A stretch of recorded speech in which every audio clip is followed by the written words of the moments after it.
తర్వాత దేవుడు నాకు ఇచ్చిన ఈ అవకాశాన్ని బట్టి దేవునికి స్తోత్రములు. అవకాశం ఇచ్చిన పాస్టర్ గారికి, మీ అందరికి కూడా నా వందనాలు. పాపముని పరిపూర్ణముగా కొట్టివేయగలిగిన రక్తము ప్రోక్షించబడి, ఎటువంటి పాపమైనా కూడా క్షమించడానికి యేసు రక్తము శక్తి గలది. యేసు రక్తము నిష్కల్మషమైనది. మరణములో నుంచి జీవములోనికి దాటడానికి మనకు దేవుడిచ్చిన క్షమాపణే ఆధారమైంది. దేవుడు పాపములు క్షమిస్తే మన జీవితానికి విలువ వస్తుంది. దేవుని ప్రేమ అంటే ఇదే. యేసయ్య అంటేనే ముందుగా మనకు గుర్తొచ్చే రెండు విషయాలు ఏంటంటే ప్రేమించటము, క్షమించటం. క్రైస్తవులందరూ ప్రేమిస్తారా, క్షమిస్తారా అంటే నాకు తెలియదు, కానీ క్రీస్తుని కలిగిన ప్రతి ఒక్కళ్ళు కూడా క్షమించే హృదయము, ప్రేమించే మనస్సును కలిగి ఉంటారు. తరువాత దేవుడు ఎవరిని క్షమించాడంటే అక్కడ దేవుని చేత మేళ్లను పొంది దేవుని పైన తిరగబడిన వారిని దేవుడు క్షమించాడు. అయితే మూడో విషయం ఏంటంటే ఎందుకు క్షమించాలి అంటే, ఒక వ్యక్తి నేరము చేసినప్పుడు, మన పట్ల తప్పిదము చేసినప్పుడు మనం వారిని క్షమించాము అనుకో, ఏం చేస్తారు తెలుసా? పశ్చాత్తాపడతారు. దేవుని ప్రేమను కలిగిన వారు ఎదుటి వారికి పశ్చాత్తాపాన్ని కలుగ చేస్తారు. సాత్వికమైన మాట ఎముకలను నలగగొడుతుంది. దేవుని ప్రేమ ఎముకలను నలగగొడుతుంది. దేవుని ప్రేమ పశ్చాత్తాపాన్ని కలిగిస్తుంది. క్షమాపణ పాపములు ఒప్పుకునేలాగా చేస్తుంది. క్షమాపణ మనిషిలో మార్పుని కలిగిస్తుంది. దేవుని ప్రేమను కలిగి ఉండేటట్లుగా చేస్తుంది. తరువాత క్షమాపణ రక్షణను కలుగ చేస్తుంది. ఇంకా ఫైనల్గా చెప్పాలంటే క్షమాపణ మరణములో నుంచి మనల్ని జీవములోనికి తీసుకొని వచ్చింది. మరణములో నుంచి జీవములోనికి దాటడానికి మనకు దేవుడిచ్చిన క్షమాపణే ఆధారమైంది. అటువంటి క్షమాపణ దేవుడు మనకు దయచేశాడు. నాలుగవ విషయం ఏంటంటే, దేవుడు మరి మనల్ని క్షమిస్తాడా? దేవుడు ఎంత ఘోర పాపినైనా కూడా క్షమిస్తాడు. అందులో ఏ సందేహము లేదు. ఎటువంటి ఘోర పాపినైనా దేవుడు క్షమిస్తాడు. ఇక్కడ దేవుడు ఏం చెప్తున్నాడంటే, మనము పాపములను ఒప్పుకొని విడిచిపెట్టిన ఎడల ఆయన నమ్మదగిన వాడు, నీతిమంతుడు కనుక మన పాపములను దేవుడు తప్పకుండా క్షమిస్తాడు. ఎటువంటి పాపమైనా కూడా క్షమించడానికి యేసు రక్తము శక్తి గలది. యేసు రక్తము నిష్కల్మషమైనది. ఎటువంటి పాపమునకైనా దేవుని దగ్గర క్షమాపణ దొరుకుతుంది. అయితే మనము చేయాల్సిన పని ఏంటంటే పాపములను ఒప్పుకొని విడిచిపెట్టాలి. పాపములను ఒప్పుకొని విడిచిపెడితేనే దేవుని క్షమాపణ మనకి దొరుకుతుంది. దేవుని కృప మనకి దొరుకుతుంది. మనము శిక్ష నుంచి తప్పించుకోవడానికి మనకు ఒక సత్యమైన మార్గము దేవుడు సిలువలో మనకి చూపించాడనమాట. ఇంకా చెప్పాలంటే, ఎందుకంటే దేవుడు మనకి బదులుగా సిలువ వేయబడ్డాడు. మన పాపములను దేవుడు తన బాను మీద మోసుకొని వెళ్ళాడు. నా పాపము వల్ల నా మొహం మీద ఉమ్మి వేయవలసింది దేవుని మొహం మీద ఉమ్మి వేయబడింది నాకు బదులుగా. నీ పాపము వల్ల మీరు కొరడా దెబ్బ మీరు అర్హులు, కానీ దేవుడు కొరడా దెబ్బలు తన శరీరం మీద వేసుకున్నాడు. చాలా మంది మరణం గురించి ఆలోచిస్తూ ఉంటారు.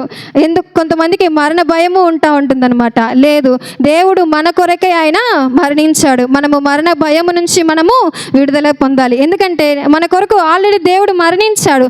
దాన్ని మనము అంగీకరించి మన పాపములను ఒప్పుకొని విడిచిపెడితే దేవుడు మనల్ని జీవములోనికి తీసుకొని వెళ్తాడు. మన అవమానములకు, మన దూషణలకు మనం అన్నిటికీ కూడా అర్హులము, కానీ వాటన్నిటి నుంచి దేవుడు మనకు విడుదలనిచ్చి దేవుడు మనల్ని రక్షణలోనికి నడిపించి, మరణముకు పాత్రులము, కానీ దేవుడు మనల్ని మరణములో నుంచి జీవంలోనికి మనల్ని దాటించాడనమాట. ఇంకా చివరి విషయం ఏంటంటే మనము ఏమి చేయాలి? మొదటి విషయం ఏంటంటే దేవుడు ఎందుకు క్షమించాడు, దేవుడు ఎందుకు మన కొరకు మరణించాడు. రెండో విషయం ఏంటంటే దేవుడు ఎవరిని క్షమించాడు. మూడో విషయం ఏంటంటే అసలు ఎందుకు క్షమించాలి. క్షమాపణ మనిషిలో మార్పుని కలిగిస్తుంది. క్షమాపణ పశ్చాత్తాపాన్ని కలిగిస్తుంది. క్షమాపణ రక్షణని ఇస్తుంది. క్షమాపణ ప్రేమను పుట్టిస్తుంది. నాలుగో విషయం ఏంటంటే మనము ఏమి చేయాలి. మనము మరి ఇప్పుడు దేవుని ప్రేమను కలిగిన మనము క్షమించబడ్డాము కదా. క్షమించబడిన మనము ఏం చేయాలి అంటే మనము మన పాపములను ఒప్పుకొని విడిచిపెట్టాలి. పశ్చాత్తాప పడాలి. చాలామందికి పశ్చాత్తాప మనసు రాదండి. ఏకాంత ప్రార్థన వల్ల దేవుడు ఖచ్చితంగా పశ్చాత్తాపాన్ని అనుగ్రహిస్తాడు. తర్వాత మరి దేవుడు అంటున్నాడు, నేను మీ అపరాధములు క్షమించాలంటే మీరు మీ ఒకరినొకరు మీ అపరాధములను మీరు క్షమించుకోవాలి. మీ శత్రువులను మీరు ప్రేమించాలి. మిమ్మల్ని హింసించిన వారిని మీరు క్షమించాలి. వారి కొరకు మీరు ప్రార్థన చేయాలి. మరి దేవుడు అక్కడ చేసింది అదే కదా. దేవుని హింసిస్తున్న వాళ్ళనే కదా దేవుడు క్షమించింది. దేవుడు హింసిస్తున్న వాళ్ళనే కదా దేవుడు ప్రేమించింది, వారికి రక్షణ ఇచ్చింది. కాబట్టి అటువంటి మనస్సును మనము ఆయుధముగా ధరించుకోవాలన్నమాట. అంత ఘోర పాపినైనా కూడా దేవుడు క్షమించే దేవుడు. క్షమించటం మరి ఈజీనా కష్టమా చెప్పండి, ఎవరైనా చెప్పగలుగుతారా? క్షమించటం చాలా సులువు. క్షమించటం అనేది చాలా కష్టమైన విషయం. ఎందుకంటే క్షమించటం అనేది కేవలం దేవుని ప్రేమను కలిగిన వారు క్షమిస్తారు. మీరు ఆలోచించాలి, క్షమాపణలో దేవుడు సిలువలో పడిన బాధ ఉంది చూసారా. క్షమాపణ అనేది ఊరికే రాదండి. క్షమాపణ అంటే అది ఎంతో బాధతో కూడినది, ఎంతో వేదనతో కూడినది, అది ఎంతో విలువైన రక్తము పెట్టి కొనబడినది. క్షమించడం అనేది అంత సులువు కాదు, అది చాలా కష్టమైన పని. కానీ దేవుని ప్రేమను కలిగిన మనల్ని మనము తగ్గించుకొని దీన మనసు కలిగి, విరిగి నలిగిన మనసు కలిగి మనము క్షమించే గుణాన్ని కలిగి ఉండాలి. మనల్ని మోసము చేసిన వారిని మనము క్షమించాలి. మనల్ని హింసించిన వారిని మనము క్షమించాలి. మన మీద నేరారోపణ మోపిన వాళ్ళు, దూషణ మాటలు మాట్లాడిన వారు, మనం ఏం చేయాలి? వారిని క్షమించాలి. దేవుని ప్రేమను బట్టి మనము ప్రతి ఒక్కరిని కూడా క్షమించాలి. ఒకసారి చూసుకున్నట్లయితే మత్తయి సువార్త 6వ అధ్యాయం 10 మనుషుల అపరాధములు మీరు క్షమించిన యెడల మీ పరలోకపు తండ్రియు మీ అపరాధములను క్షమించును. మీరు మనుషుల అపరాధములను క్షమింపకపోయిన యెడల మీ తండ్రియు మీ అపరాధములను క్షమించడు. మీరు మనుషుల అపరాధములను మీరు క్షమిస్తే మీ తండ్రి కూడా మీ అపరాధములను క్షమిస్తాడు. మీరు క్షమించకపోతే మీ తండ్రి కూడా మీ అపరాధములను క్షమించడు. మరి ఎన్నిసార్లు క్షమించాలి? ఎన్నిసార్లు మనల్ని దేవుడు క్షమించమని చెప్తున్నాడు? ఎంతవరకు దేవుడు మనల్ని సహించమని చెప్తున్నాడంటే మత్తయి సువార్త 18వ అధ్యాయము 21, 22 వచనాలు చూద్దాం. చాలండి, 70 ఏళ్ళ మార్లు పట్టుకొని చెప్తున్నాడు. కానీ అటువంటి క్షమాగుణాన్ని మనము కలిగి ఉండాలి. దేవుని వాక్యమును మనము నెరవేర్చేవారమై ఉన్నాము. తరువాత ఇంకా చివరి విషయం ఏంటంటే, మరి దేవుడు క్షమిస్తే మనకి ఏం జరుగుతుంది? మనము చూసుకున్నట్లయితే ఒక ఉదాహరణ అనమాట. యోహాను సువార్త 8వ అధ్యాయం 10వ వచనం. ఆ స్త్రీ యేసు తల ఎత్తి చూచి, అమ్మా, నీ మీద నేరము మోపిన వాడు ఎక్కడ ఉన్నారు? ఎవరునూ నీకు శిక్ష విధింపలేదా అని అడిగినప్పుడు ఆమె, లేదు ప్రభువా, నేను నీకు శిక్ష విధింపను, ఇక పాపము చేయకమని ఆమెతో చెప్పెను. ఇక్కడ దేవుడు వ్యభిచారము చేత పట్టబడిన స్త్రీని దేవుడు క్షమించాడు. క్షమాపణ దొరికినప్పుడు ఆమె ఒక నూతన సృష్టిగా ఆమె మార్చబడింది. ఆమె శాపము నుంచి విడుదల పొందింది. ఇంకా అలా ఆమె వ్యభిచారంలో ఉన్నప్పుడు ఆమెకు ఎవరు విలువ ఇవ్వరు కదా. కానీ ఇక్కడ పాపములు క్షమించిన తర్వాత దేవుడు ఆమెను ఏమని పిలుస్తున్నాడు? అమ్మా అని పిలుస్తున్నాడు. ఎంత గౌరవంగా దేవుడు పిలిచాడో చూడండి.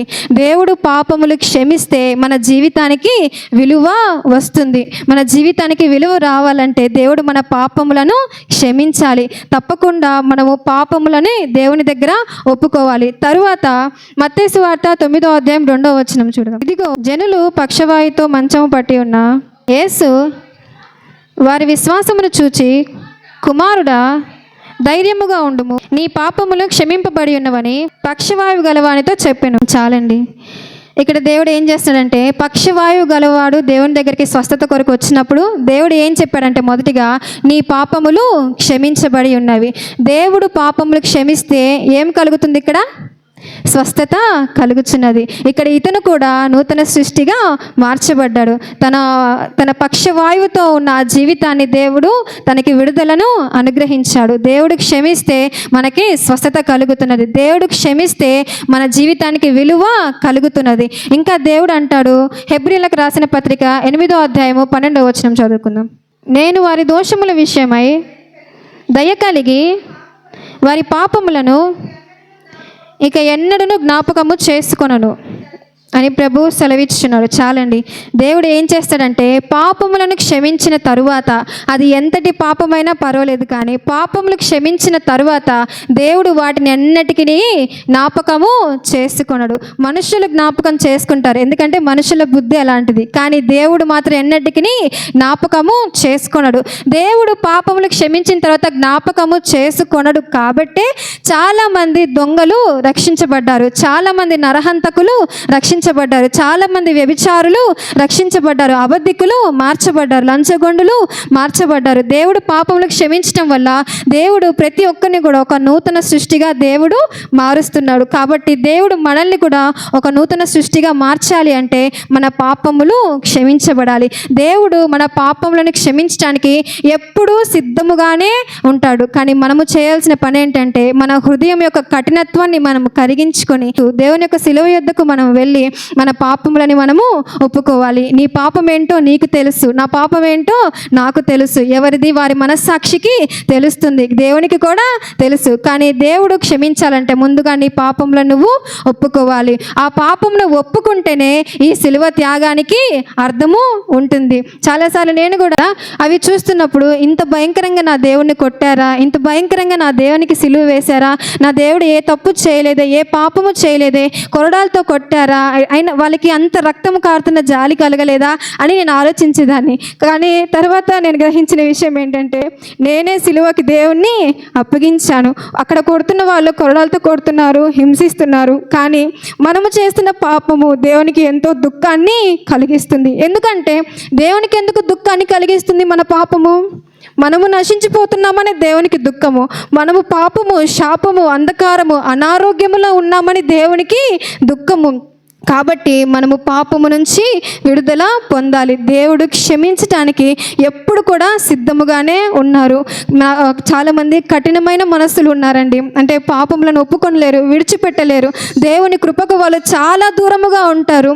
మరి యొక్క అవకాశము అని దేవుని అడగక మునిపే మీరు ఏం చేయాలి అంటే దేవుని దగ్గర పాపములను మీరు ఒప్పుకోవాలి. దేవుడు మాత్రమే శాపమును దీవెనగా మార్చగలిగిన వాడు. యేసయ్య మాత్రమే పాపము నుంచి మనకు విడుదల అనుగ్రహించిన వాడు. నేను చెప్పిన మాటలు ఒక్క 2 నిమిషాలు బ్రీఫ్గా చెప్తాను. మొదటి విషయం ఏంటంటే దేవుని యొక్క ప్రణాళిక. రెండవ విషయం ఏంటంటే దేవుడు ఎవరిని క్షమించాడు. మూడవ విషయం ఏంటంటే మనము ఎందుకు క్షమించాలి. నాలుగవ విషయం ఏంటంటే మరి మనము ఏమి చేయాలి, క్షమించబడిన వాళ్ళము కానీ మనము కానీ ఏమి చేయాలి. ఐదవ విషయం ఏంటంటే దేవుడు క్షమిస్తే మనం ఎలాంటి కృపను కలిగి ఉంటాము. దేవుడు క్షమిస్తే మనము నూతన సృష్టిగా మార్చబడతాము. ఇంకా పాపములు మన మీద ఉండవు. దేవుడు కూడా ఎప్పటికీ వాటిని జ్ఞాపకము చేసుకొనడు. అదే దేవుని ప్రేమ, అదే దేవుని యొక్క క్షమాగుణం.